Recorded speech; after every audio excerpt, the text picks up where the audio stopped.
pois Ele é o Deus da vitória.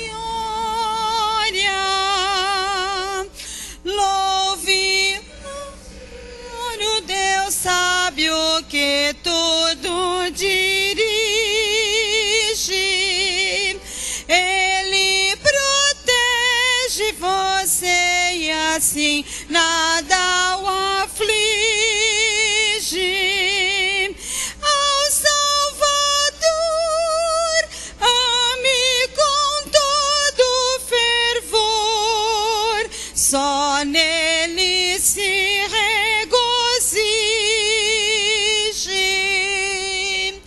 Louve meu ser ao Senhor, de quem vem toda a graça, pois Ele dá saúde e afasta a desgraça. Firme de pé, leve o escudo da fé e da justiça a couraça. Louve meu ser ao seu Deus, a bendita Trindade, pois lá do céu o abençoa com muita bondade. Só Deus é luz, vista somente em Jesus, vida, caminho e verdade.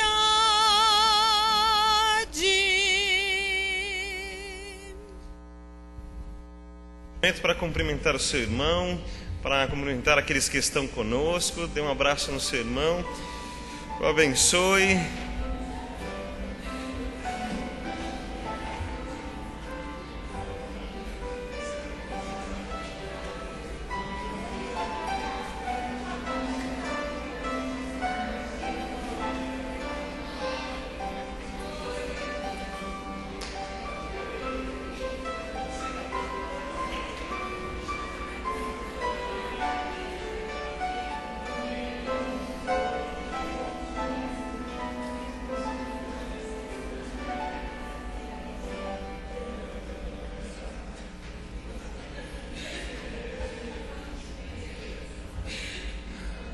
Agora você pode sentar-se novamente.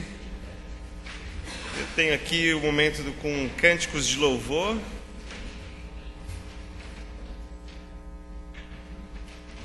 Hoje não tem? Louvor? Acho que hoje não temos essa parte, não tem problema. Eu queria aproveitar esse momento para orarmos mais um pouco então. Fazemos nosso momento de louvor em oração e dar a oportunidade para mais irmãos orarem, agradecerem a Deus, adorarem a Deus.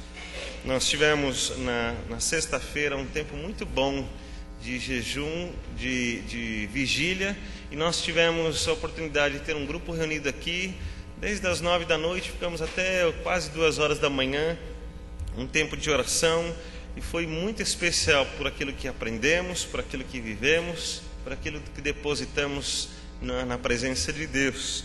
E eu quero agradecer a Deus, porque Ele tem ouvido as nossas orações. Vale a pena confiarmos no Senhor. Então, eu vou pedir que você feche seus olhos, que mais 3 irmãos orem a Deus, agradeçam a Deus, louvem a Deus, e apresente a nossa igreja diante de Deus. Continuo pedindo para você orar bem alto, para que todos nós possamos ouvir. Mais 3 orações.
Senhor.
Amém. Graças a Deus. Pega o seu boletim novamente. Ao confiarmos no Senhor, entregamos tudo a seu serviço. Vamos ler juntos o versículo que está aqui. O meu Deus suprirá todas as necessidades de vocês, de acordo com as suas gloriosas riquezas em Cristo Jesus. Filipenses 4:19. Nós vamos cantar o hino 224 e temos a oportunidade de entregar os nossos dízimos e ofertas.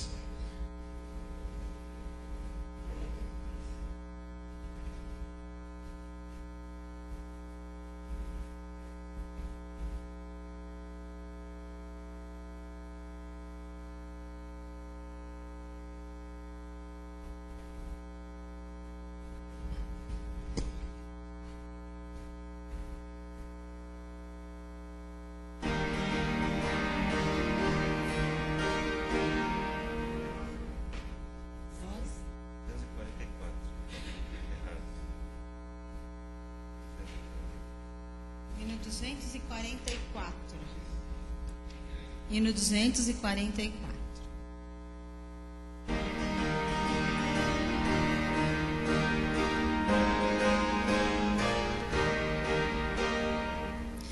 Trazei a casa do tesouro, dízimos e ofertas com amor. Consagrai-vos como bons mordomos, desfrutando as divinas promessas. Sim, provai-o,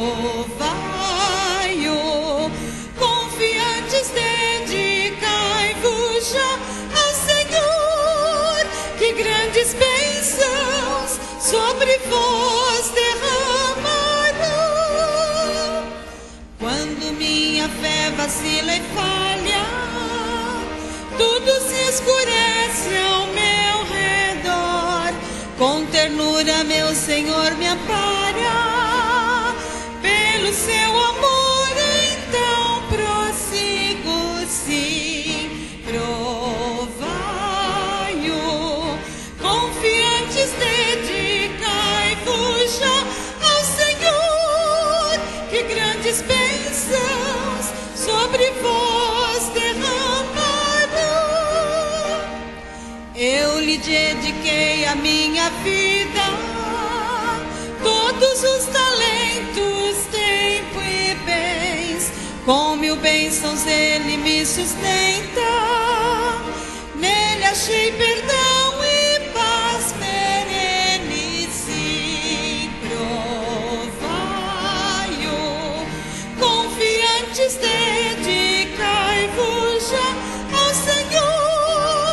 que grandes bênçãos sobre vós derramaram.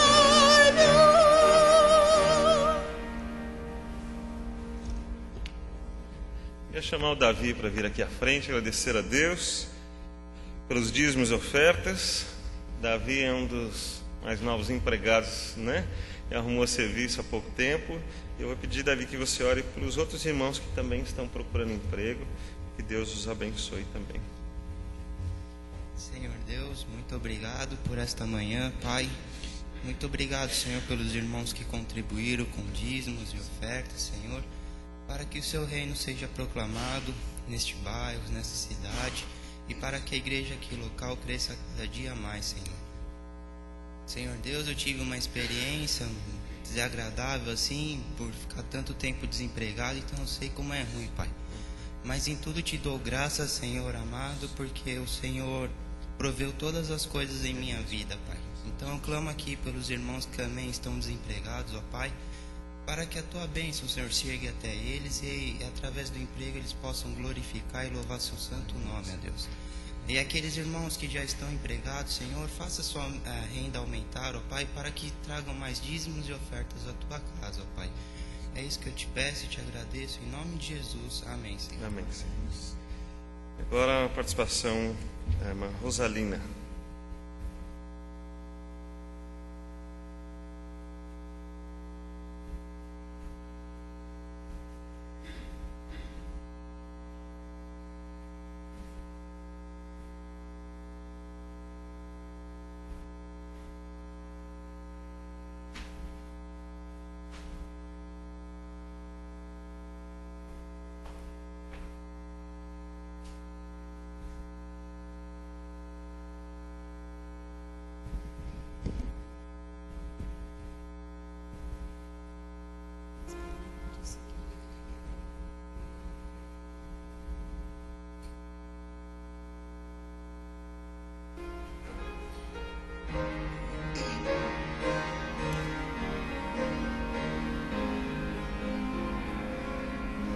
Deus enviou Jesus, seu Filho, e seu amor, perdão nos dá. Na cruz morreu por meus pecados. Ressurgiu e vivo com o Pai está, porque vivo está, o amanhã enfrento, sim, vivo está, não temerei, pois eu bem sei que é dele o meu futuro, e a vida vale a pena, Cristo vivo está. Que belo é Gente, desculpa, é que a gente ia fazer solo, dueto. Vamos lá. Que belo é um nenezinho, e que prazer um filho dá, maior prazer é ter certeza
Vamos ler o terceiro versículo que está no nosso boletim. Ao confiarmos no Senhor, ouvimos a sua voz. Ouçam-me agora, meus filhos, como são felizes os que guardam os meus caminhos.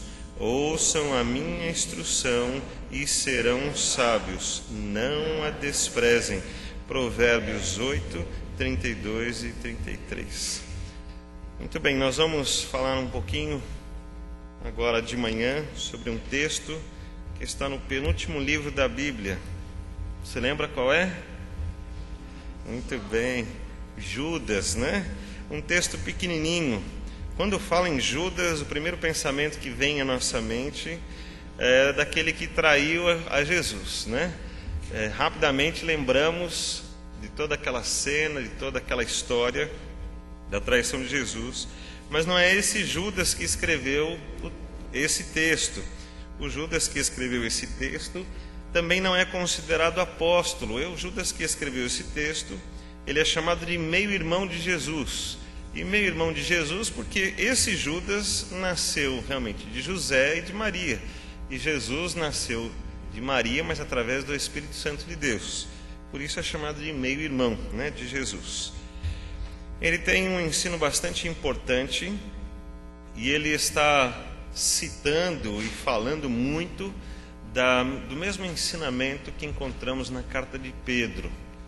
Nós vamos ver que Judas está reforçando aquilo que Pedro está ensinando sobre a igreja, sobre situações que estão aparecendo contra a igreja e contra o ensinamento de Jesus. E este ensinamento nós vamos ver que tem muito a ver com o que aconteceu muitos anos depois, que comemoramos esta semana, que foi a Reforma Protestante. Essa semana tivemos vários eventos, né? Tivemos o dia da Reforma Protestante, tivemos Halloween, tivemos dia de finados, tantas comemorações, algumas muito fúteis, outras mais importantes, mas a semana foi bem agitada. Mas eu quero lembrar que nós estamos procurando, como uma Igreja de Cristo, uma base sólida para a nossa vida. Não seja baseado, então, nas celebrações, comemorações ou tradições apenas, mas que tenha alguma coisa a ver com os ensinamentos de Cristo, dos apóstolos, e que chegaram a nós através das Escrituras. Aquilo que foi trabalhado e com muito critério foi estabelecido e foi apresentado a nós como a palavra de Deus. Nós entendemos, então, essa é a palavra de Deus como a nossa fonte, como aquilo a que devemos nos entregar, como aquilo que devemos estudar, preencher os nossos corações. Então é muito importante.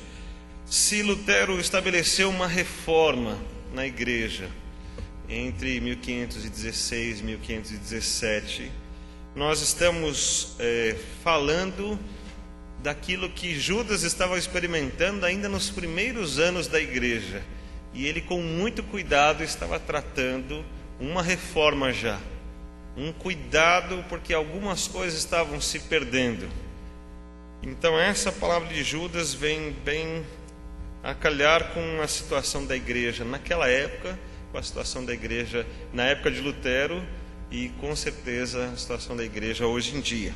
Nós vamos ler então essa carta pequenininha, que só tem um capítulo, mas nós vamos ler a partir do versículo 3 até o versículo 19.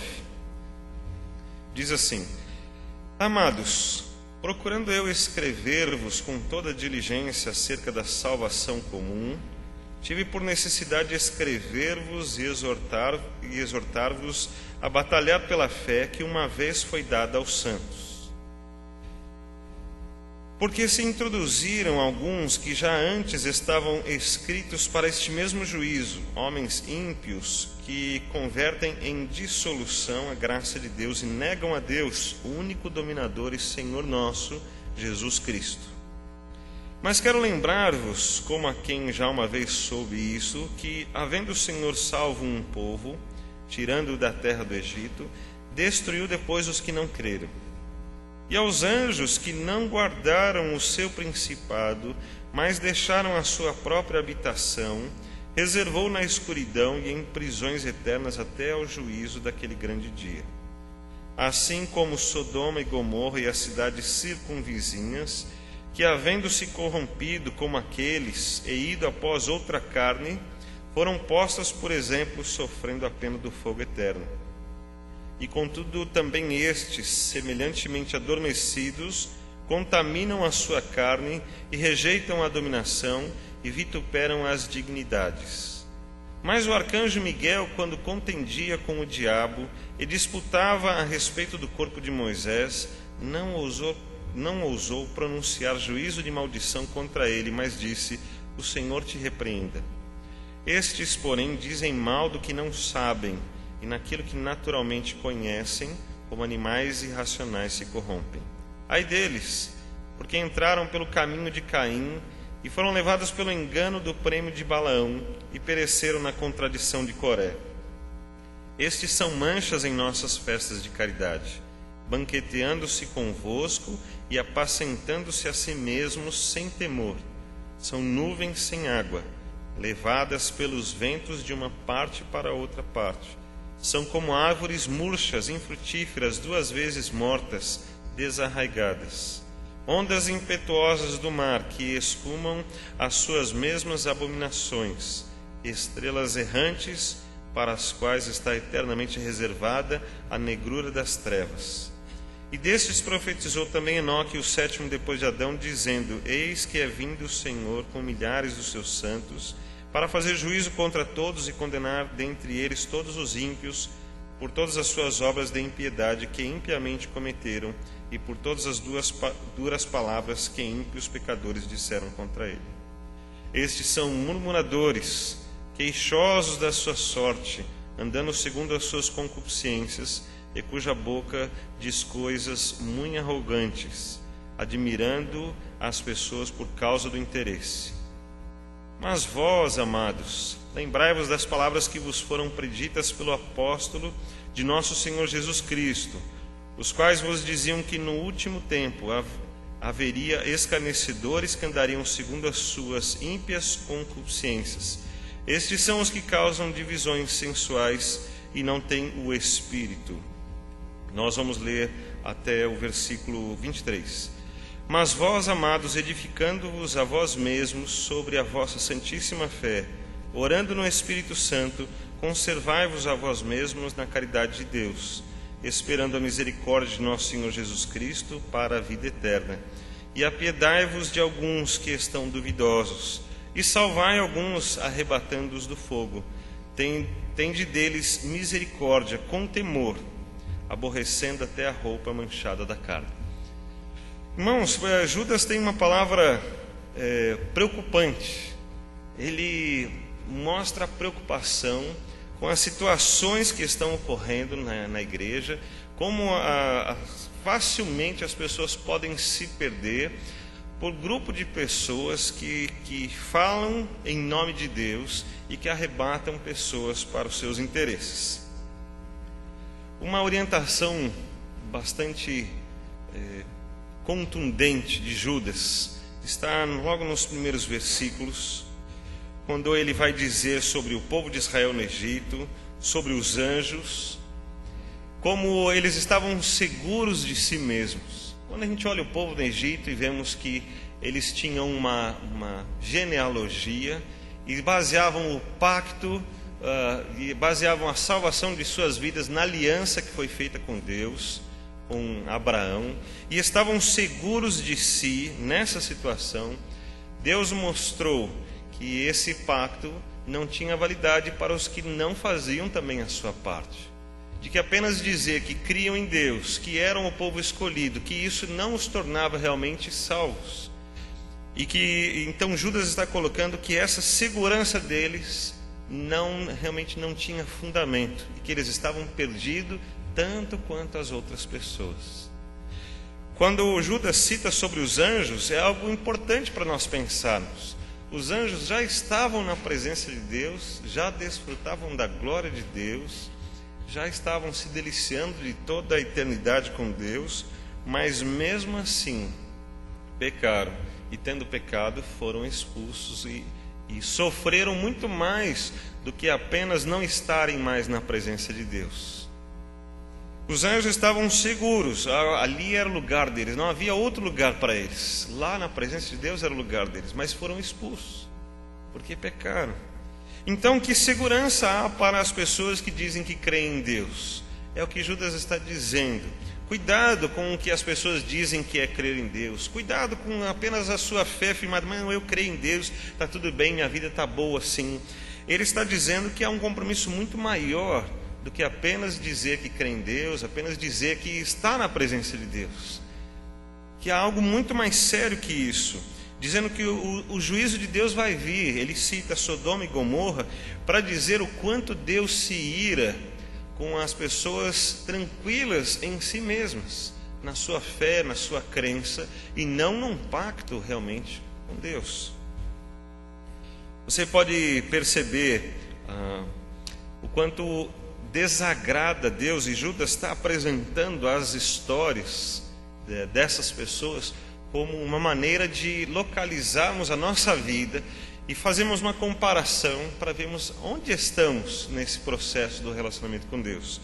Estamos como eles, que apesar de terem uma aliança, ou apesar de estarem na graça de Deus, ou apesar de dizerem que está tudo certo na vida e que o caminho é esse mesmo, estamos seguros no que nós estamos achando, ou estamos seguros no que Deus ensinou?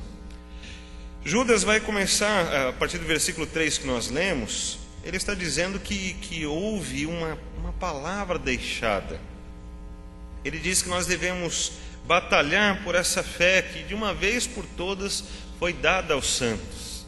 Devemos batalhar por essa fé que foi dada aos santos, por essa certeza que foi ensinada através dos apóstolos, como ele diz aqui no texto. Essa história de Cristo, da salvação, da fé e do relacionamento com Cristo.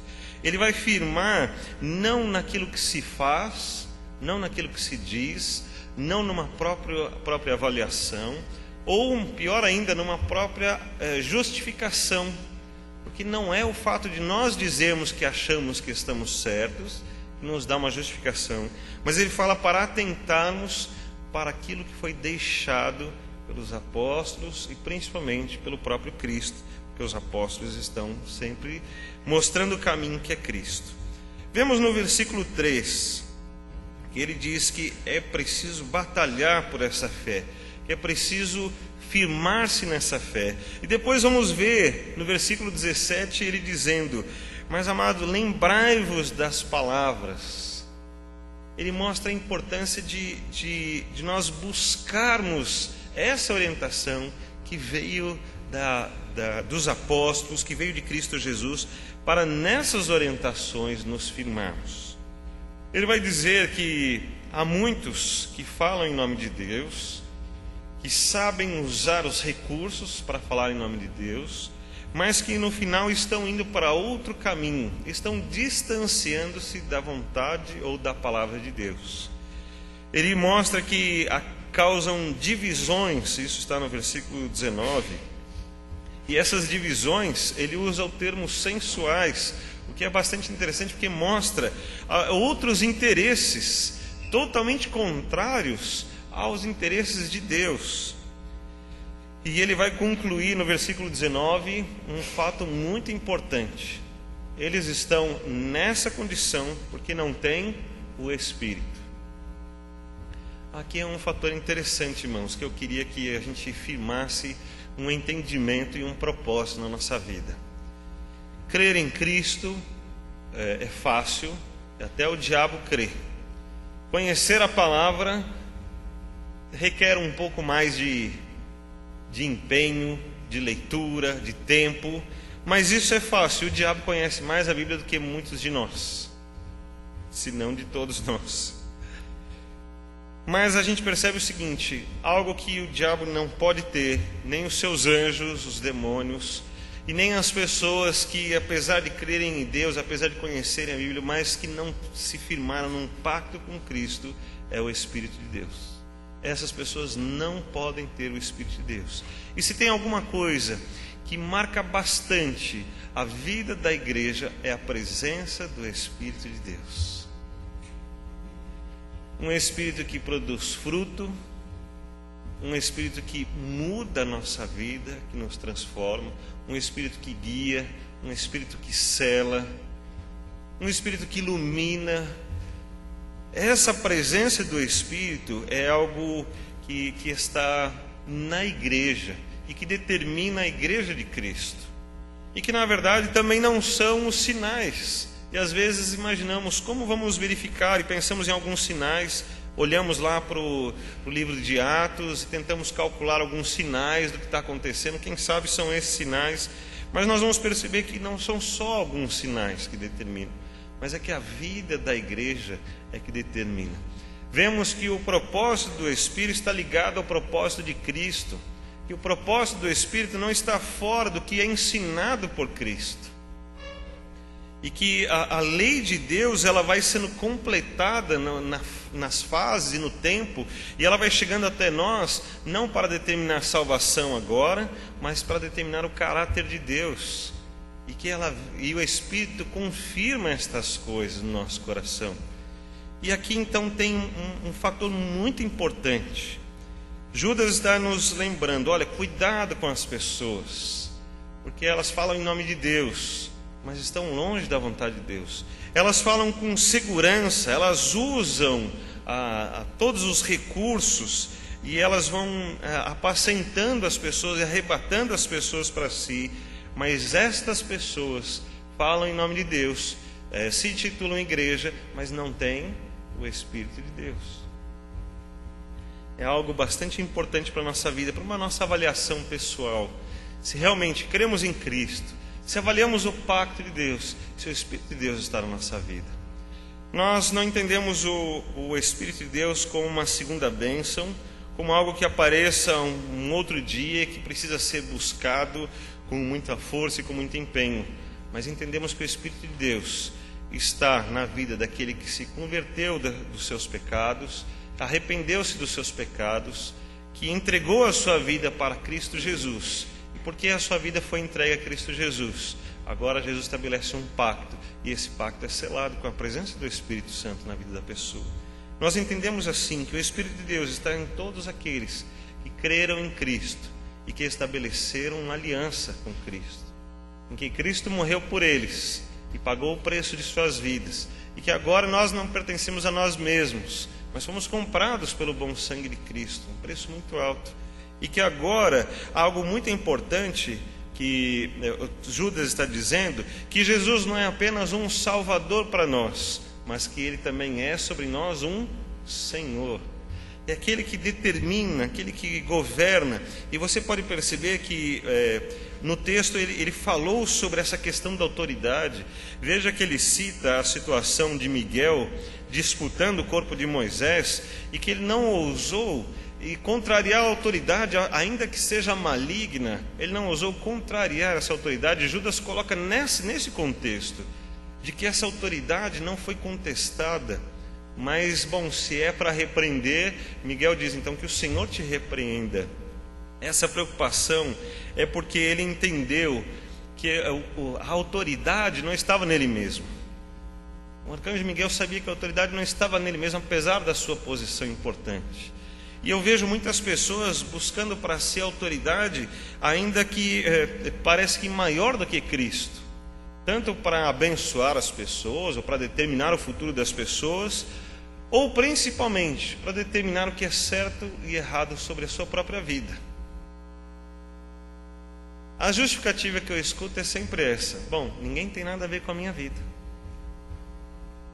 Mas esse não é um pensamento de quem se converteu, quem se arrependeu dos seus pecados, quem entregou a sua vida a Cristo. Porque quem estabeleceu um pacto com Cristo, então alguém está governando sobre essa vida, e não sou eu mais, não é a própria pessoa mais, mas tem um outro governante que é Cristo. Então as nossas ações, os nossos pensamentos, as nossas atitudes são balizadas por aquele que governa sobre nós, por aquele que tem o domínio sobre nós, e esses princípios é que estão sobre nós.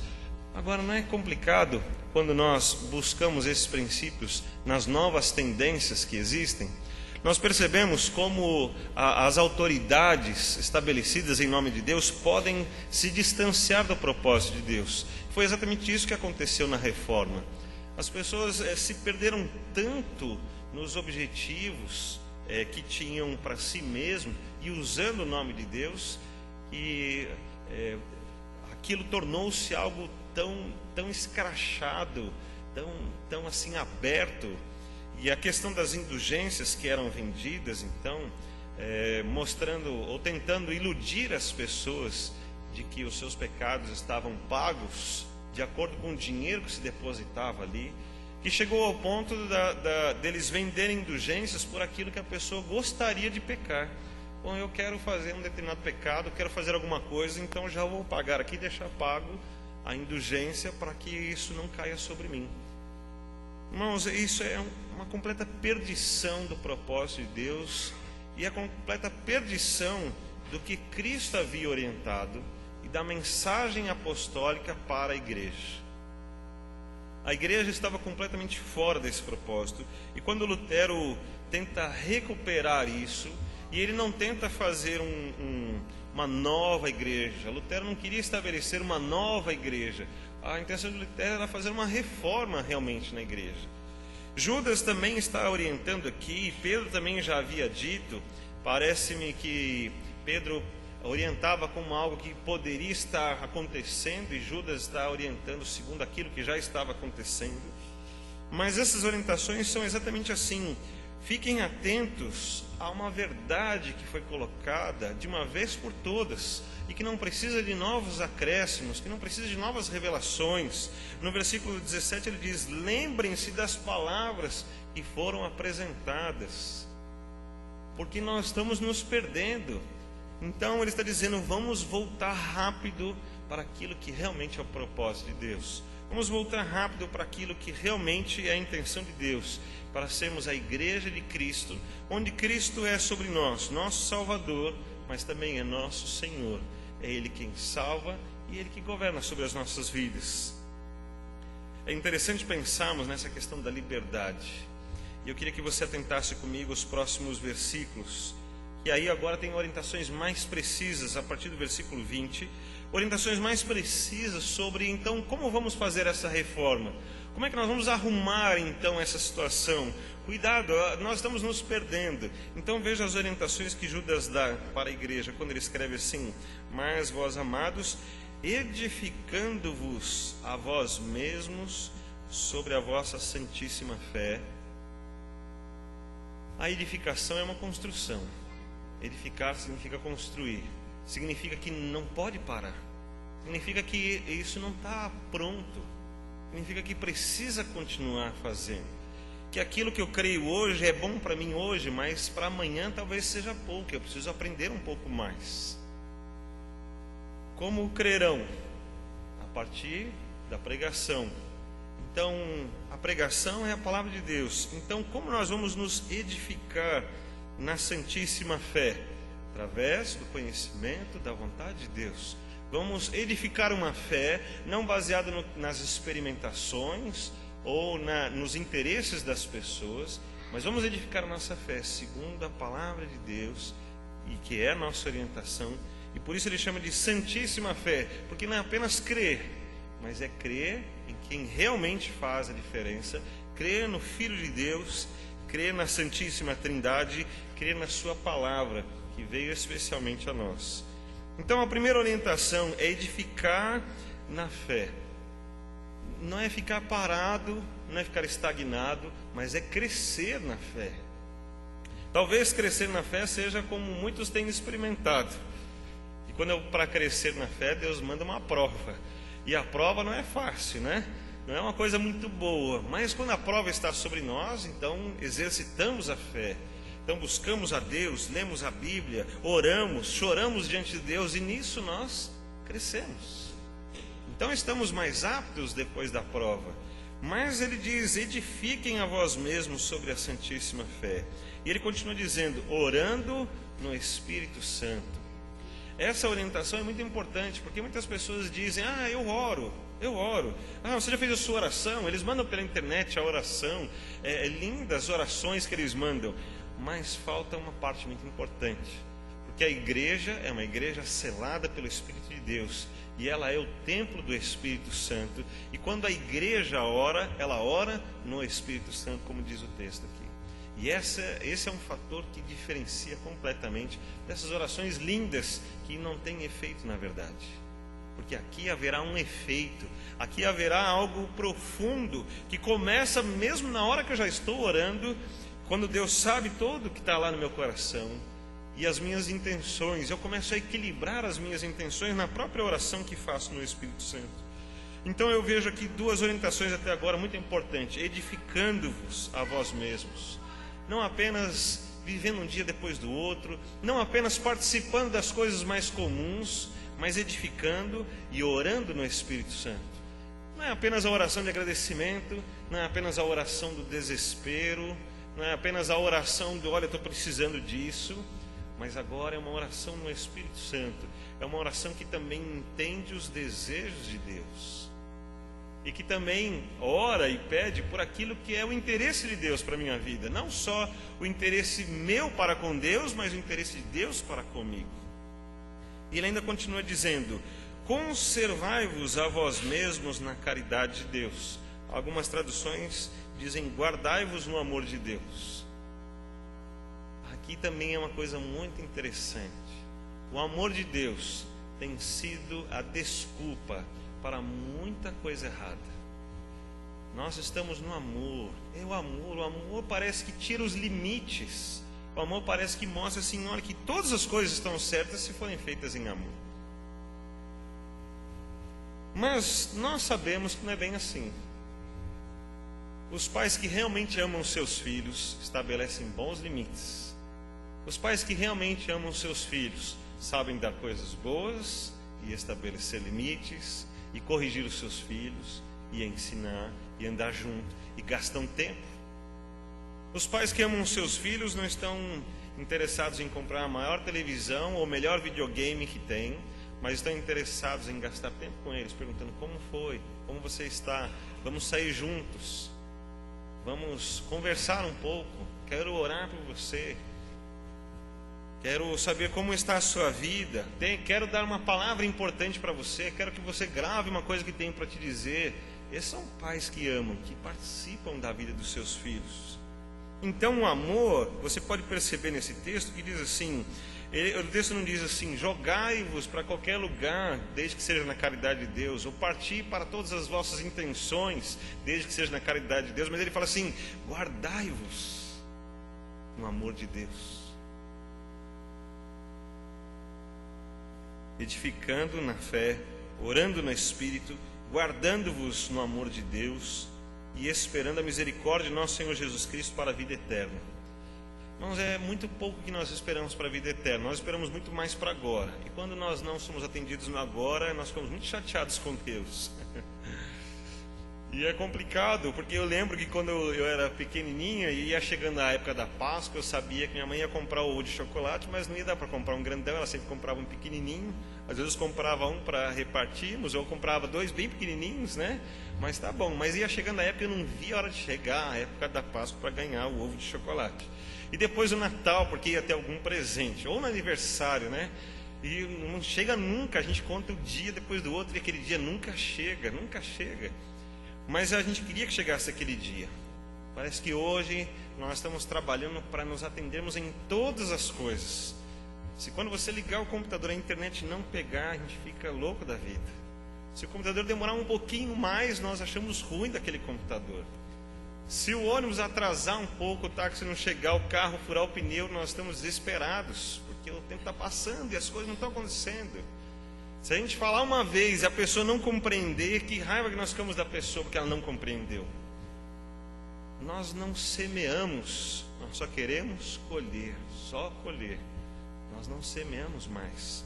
Quando ele fala aqui de esperando a misericórdia do nosso Senhor Jesus para a vida eterna, significa que hoje eu estou crendo no que Deus prometeu para mim lá para frente. E eu vou viver nessa condição daquilo que eu também vou viver lá na frente, mas vivo desde já aquilo que Deus tem preparado para mim. Vou viver com essa expectativa, essa alegria, sabendo que vai ter aquele dia.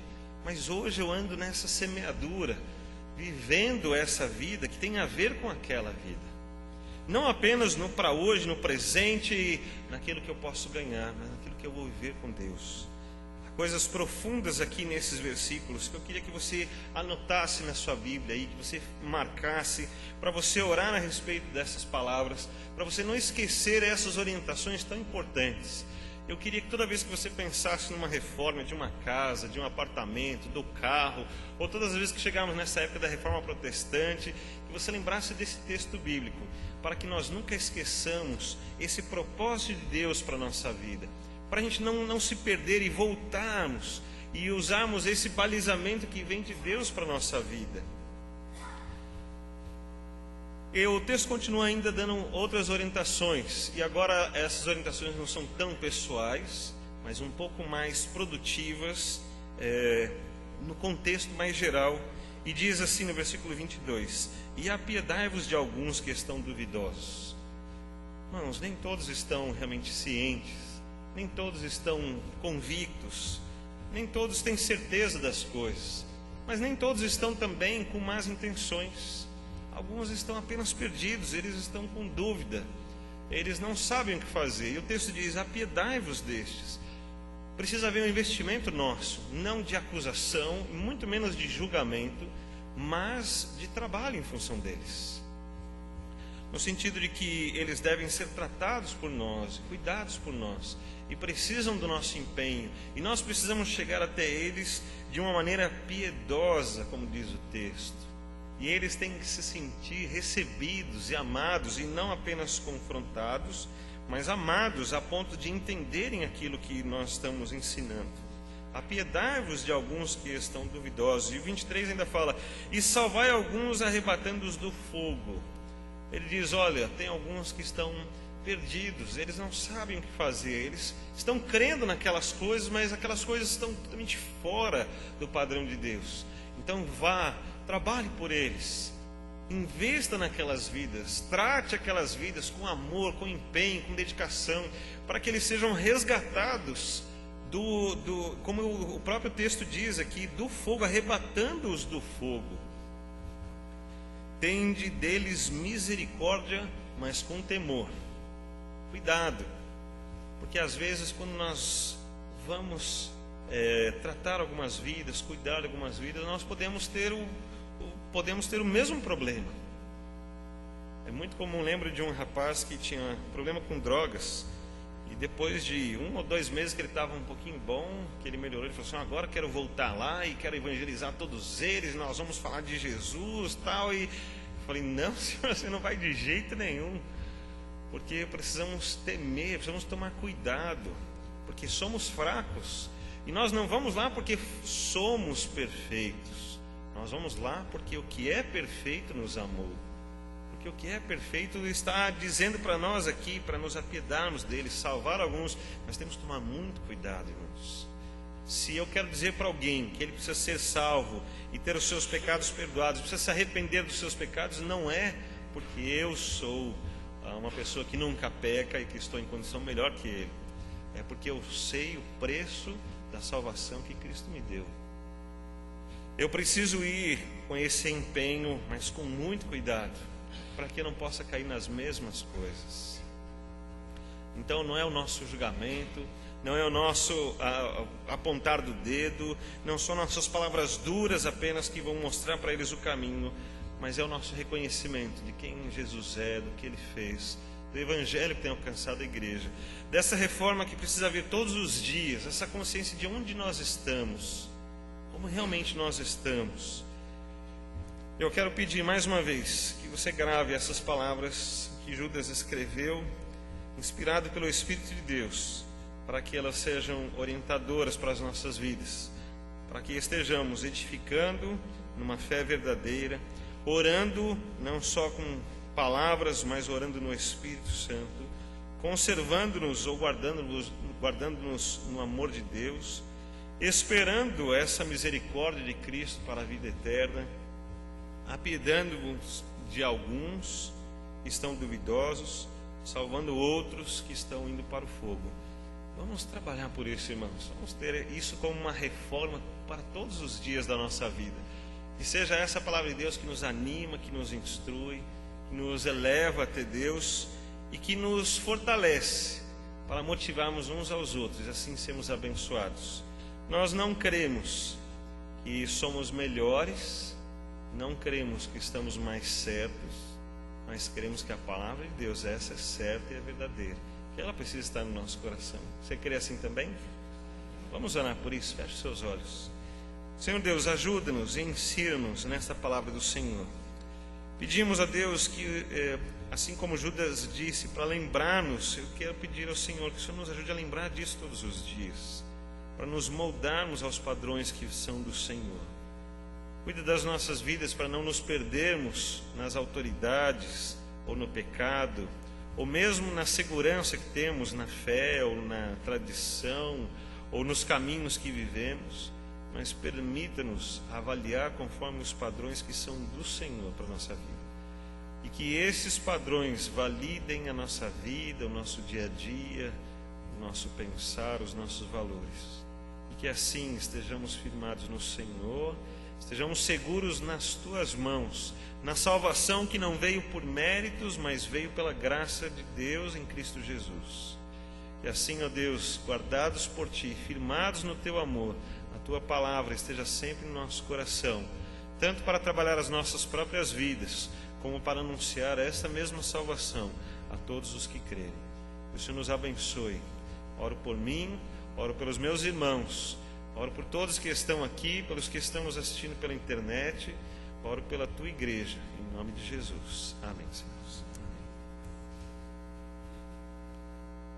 Nós vamos ouvir o pós-lúdio. Eu queria que você permanecesse em oração, você orasse pela sua vida, seja um tempo de meditação e depois continuamos com a abertura da nossa EBD.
Irmãos, bom dia.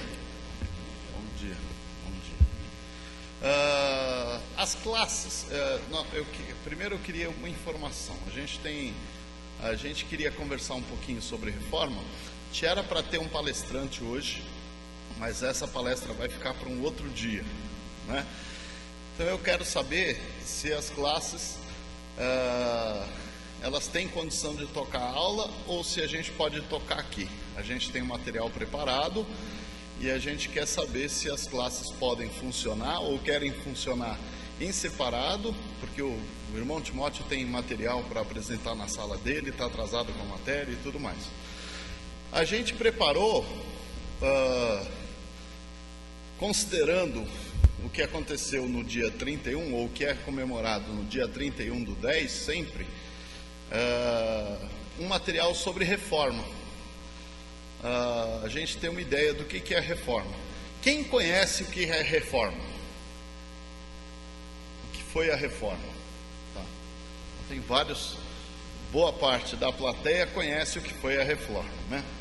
E tem uma série de informações que a gente gostaria de passar, só para a gente recordar esse período da reforma e de algumas coisas que aconteceram naquele período, que em última análise culminaram na possibilidade de existirem uma série de denominações, e não só a Igreja Católica, que era uma denominação que era, digamos assim, que era a que existia naquele momento, né, como cristã, como igreja, vista como igreja cristã, e em 1600, lá, 17 depois, bem depois, em 24, bem depois deste período conturbado de Lutero, que começou por volta de 1517, naquele período inicial, surgiram os primeiros chamados batistas, né? Que de certa forma surgiram na Holanda, e até na Holanda porque foram perseguidos por uma das igrejas reformadas, que era a igreja anglicana. Não sei se os irmãos conhecem isso, ou conhecem essa história, né? Existem 3 visões iniciais aí de como é que surgiram propriamente os batistas, né? Mas isso é fato, né? Deixando de lado a ideia de que se surgiram dos puritanos separatistas, ou se surgiram de um movimento que vinha desde os primórdios do cristianismo, em paralelo com a Igreja Católica, ou ainda surgiram dos anabatistas, né, que existem 3 visões aí que competem entre si, né, do ponto de vista de compreender melhor como é que surgiram os batistas. Mas é sempre legal a gente ter essa visão, né, e conhecer um pouquinho de onde surgiram, né, porque às vezes a gente pensa que, ou alguém pode pensar, a gente não, mas alguém pode pensar que a Igreja Batista surgiu assim como surgiram algumas igrejas reformistas de uma pessoa que se colocou lá e construiu, e na verdade os batistas têm uma história bem diferente, interessante e eu diria até bonita, né? Mas de certa forma surgiram dentro do contexto de toda uma visão reformista da igreja cristã, dentro de um contexto de modificação de toda uma visão do que ia acontecer aí no contexto cristão. Então eu gostaria de perguntar para os irmãos quais as salas que gostariam de estarem em separado, continuando as suas lições e trabalhando a sua lição, e tem condição de fazer isso, dos professores. A sala de preparação para o batismo, a sala do irmão Timóteo, a sala dos jovens, tem condição de seguir. Tá. Oi.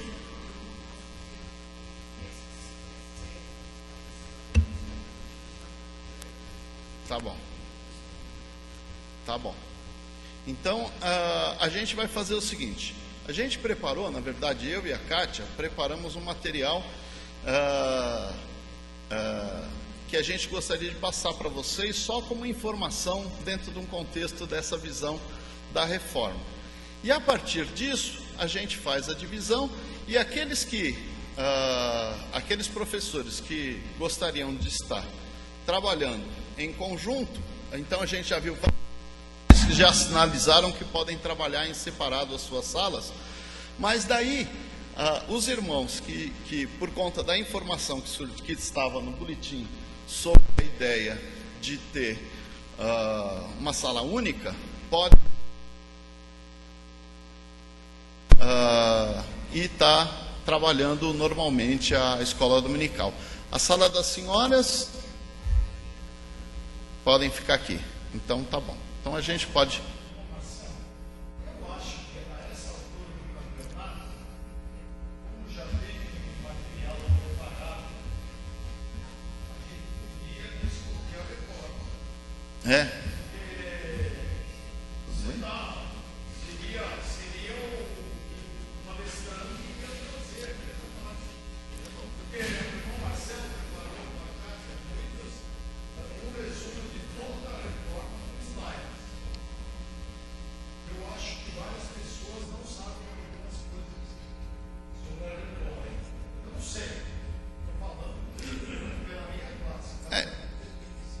Então a gente pode fazer o seguinte: as classes podem decidir isso agora no intervalo e retornar aqui pro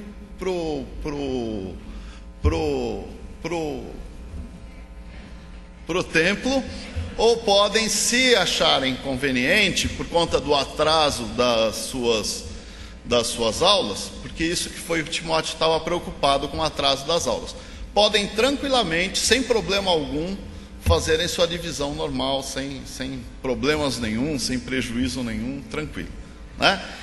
Então eu gostaria que o pessoal passasse os slides.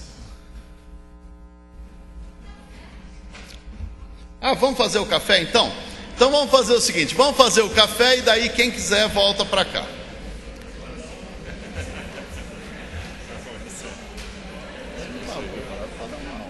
Não, mas aproveita e o pessoal pode acrescentar, pode falar. Então eu vou te mostrar agora esse material que a gente fez. Eu quero que você veja antes, pô, não gosto de falar.